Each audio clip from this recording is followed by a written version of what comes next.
At 0407 local time, rail lying deep in occupied southern Ukraine, a fuel train pulls out of the yard and runs south through the dark at 37 miles an hour. It carries fuel tankers. It carries covered wagons packed with military cargo. It carries a crew that believes, with good reason, that it is safe. They are more than 50 miles behind the front line. No artillery reaches this far. No infantry. The war they feed is somewhere ahead in the dark, and their only job is to deliver and turn back before sunrise. Everything is going exactly the way the crew expects. That is the first sign that something is wrong, because 14 Ukrainian drones are already in the air above this corridor, and the men who sent them have picked two things to destroy before the sun comes up: the bridge the train has to cross and the train itself.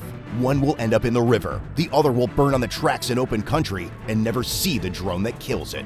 Before any of it happens, the whole plan comes down to two men lying still in a tree line above the rails. One of them carries a thermal scope, a laser rangefinder, and a radio. He can see heat in total darkness, which means he can see a train long before the driver could ever see him. Next to him lies a second man with a rifle, and that man has exactly one job. If anyone finds them, he keeps them both alive. Neither of them will fire a single round all night. Their weapon is information. They watch the train come, they count its cars, they time its speed against the distance it still has to cover. Then, at the right second, one of them will say a few words into the radio, and those words will close a trap already built around the entire corridor. The bridge is one wall of it. The train is about to drive into the other three without ever knowing they are there. The drones circling ahead are UJ-26 Beavers, Ukraine's long one-way strike drone. Picture something the size of an ultralight aircraft, a wingspan of roughly 10 feet, a piston engine, no pilot inside. The drone flies a route loaded onto its memory before takeoff, holds that course for hundreds of miles at 100 miles an hour, and carries a warhead of about 45 pounds in the nose. When it reaches the target, it dives into it. Here is the number that matters most tonight. Each Beaver costs a little over $100,000. That sounds like real money until you price what it's flying against. The Russian systems guarding this corridor run into the tens of millions of dollars each. So the entire Ukrainian plan rests on one blunt piece of math. You don't need to destroy a defense that expensive. You only need to feed it more targets that it can shoot and make every drone cost less than what it kills. 14 drones went up tonight, split into 3 groups, and no 2 groups carried the same job. The crews on the ground have no idea any of that is coming. The first 4 Beavers go in low and slow. They aren't trying to hit anything. Their only mission is to be noticed. They come from 2 different directions, hugging the ground, practically begging the Russian air defense to wake up, switch on its radars, and show where it's sitting. It works immediately. A Russian low-altitude radar picks them up first. On paper, that radar sees out to about 90 miles. Against the drone skimming the treetops, the range collapses. The real detection distance drops to around 22 miles, and even inside that, the contacts flicker on and off as ground-cluttered shoes their return apart. So the radar knows something is coming. It can't say how many or along which line, and a warning you can't turn into a firing solution is just noise pointing in a direction. The system that can actually shoot is a Tor M2, a tracked vehicle built specifically to hunt low, slow targets like these. 16 ready missiles on the launcher, radar and shooter on the same hull, a price tag of about $25 million per vehicle. Everything it needs to find, track, and kill rides on one chassis, which is exactly why Russia parks them next to things it cannot afford to lose. Its radar finds the first wave at about 9 miles out, and the crew does the obvious thing. The Tor engages 4 targets at once. The first wave is 4 drones. 4 against 4 is a fight the Tor wins, and it does. It knocks 2 of the bait drones out of the sky. A nearby Pantsir S-1 takes a third. That's the system pairing twin 30mm cannons with 12 short-range missiles for the close-in gap. About $15 million worth of point defense on a truck. The 4th drone loses its satellite signal inside a wall of Russian jamming. It wanders off course and drops it into the enemy field with a thud, and no real damage done. 3 drones dead, 1 drifted off, and every Russian crew in that corridor now believes it is winning. You could almost forgive them. On their screens, the raid came, got counted, and got shot to pieces in under 2 minutes. 4 contacts in, 3 destroyed, 1 gone. Radios crackle with confirmations. Crews reload. Somewhere, an officer marks the threat as handled and moves on. They are not winning. They just walked into the first room of the trap and locked the door behind them. Look at what the bait actually bought. Every radar in the corridor now points at the direction the first wave came from. That direction has already done its job. The guns have shown themselves, fired, and committed to a line that no longer matters. Ukraine spent 4 cheap drones to buy one priceless thing, a defense looking the wrong way. And that field where the 4th drone came down shows something else. The jamming that pushed it off course is real, and it is strong. A network of Russian jammers bolted to towers and masts floods the whole area with noise on the satellite navigation bands, built to blind these drones by shutting them off from GPS. It already put one in the dirt to prove it works. But here's what the Russians did not fully account for. A beaver does not fall out of the sky when it loses GPS. It keeps flying on an internal navigation system, gyros, and accelerometers that hold its heading with no signal from space at all. The jamming can make it less accurate. The jamming cannot make it stop. That single difference is about to decide the entire night. 2.5 minutes after the first wave, the second wave arrives. 6 beavers this time, every one of them aimed at the bridge. The bridge is the whole reason the corridor exists. It carries 2 rail lines across a river, the only crossing moving Russian fuel, ammunition, and troop between 2 occupied regions. Cut it, and everything on this line stops. Now, one 45-pound warhead cannot drop a bridge. A single beaver doesn't have the punch to take down a span. 6 of them arriving together, all stacking their hits on the same weak points, is a different problem entirely. The Tor and the Pantsir try to answer and hit the same wall that has beaten them all night. Each system handles 4 targets at a time. Every shot has to lock, fire, and confirm before the next one starts. 6 drones come in seconds apart, spreading across the span while the screens are still cluttered with leftovers from the first wave. There is never enough time to work through all 6. They shoot down 2, 4 get through, and one of these 4 is already half blind from the jamming. Its GPS gone, its camera frozen. It flies the last stretch on memory alone and comes down on the bridge anyway. Less precise, just as hard. 4 warheads land along the same span in a matter of seconds. One rail line takes a direct hit over a support column and drops, steel and concrete falling together into the gap below. The second line, a few feet over, doesn't fall. It twists and buckles until it's useless. Track bent out of shape, the bed under it torn open.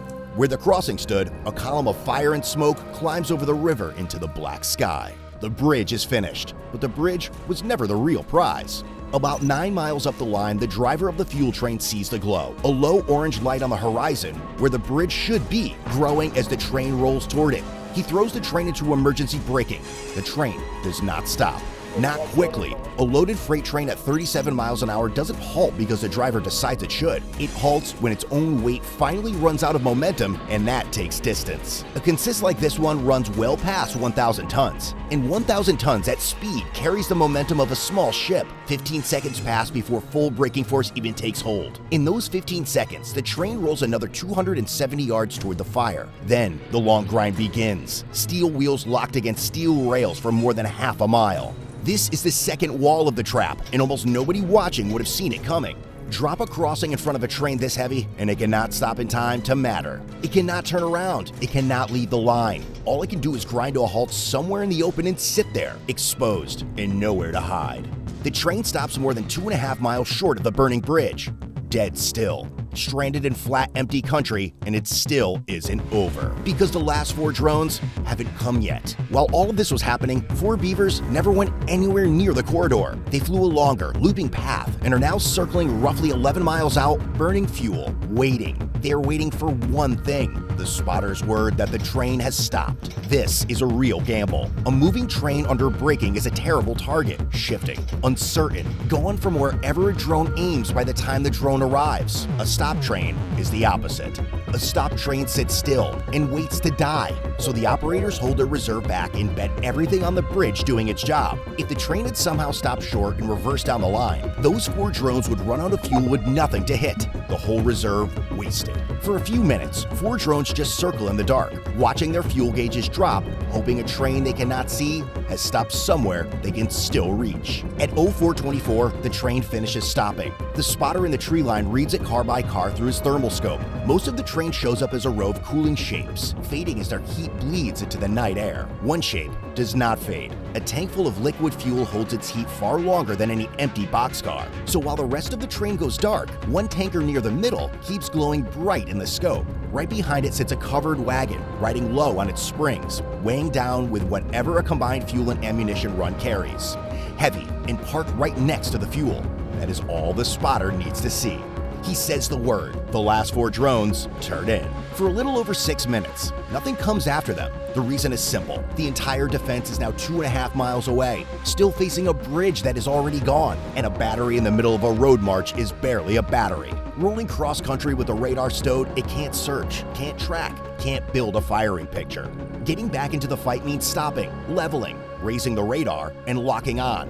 And that takes minutes, not seconds. The crew that spent the whole night pointed at the bridge now have to pack up, drive 2.5 miles cross-country to the stranded train, and set up from scratch. The drones closing on that train are faster than any of that. Only one Pantsir breaks free in time. Everything else is still moving when the Beavers arrive. Somewhere in that scramble, a Russian battery commander is working a problem no manual ever gave him. His radar picture shows nothing inbound, but the drones that matter are below his horizon, and the only clock he has is the one in his head. He guesses he has 10 minutes. He has 6.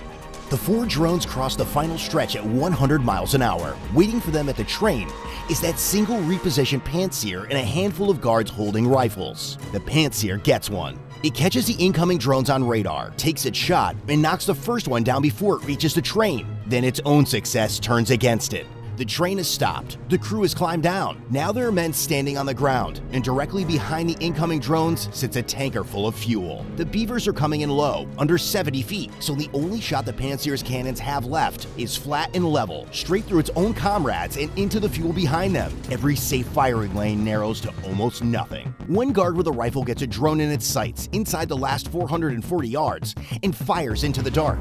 But 440 yards at the Beaver's speed is about 9 seconds. 9 seconds is nowhere near enough for a man with a rifle to solve a moving target at night. Maybe he hits it, it doesn't matter. It keeps coming. 3 drones left, 3 targets, and no missile in the corridor that can fly without killing the people it's supposed to protect. At 0431, the first drone goes into the locomotive. The warhead punches through the cab and into the machinery below it. In that instant, the engine stops being an engine. The thing that pulled this train into the tarp will never pull anything again. The second drone hits the fuel tanker. A breech tank of fuel does not burn slowly. The warhead tears it open and the fuel meets air and fire in the same instant. The whole tanker goes up in a single rising column of flame that lights the train from one end to the other. A rail tanker like this one holds around 15,000 gallons, and all of it is burning at once. Black smoke rolls flat across the tracks. For miles around, that fire is the brightest thing in the dark. And for the last drone still flying, that wall of fire does the aiming. The third Beaver doesn't need a camera or a satellite fix anymore. It steers for the light, straight into the covered wagon riding heavy behind the tanker. The exact car the spotter marked minutes earlier. Whatever that wagon carries answers with a deeper, longer crackle of its own. A string of secondary explosions walks down the length of the train, long after the drone that started them is gone.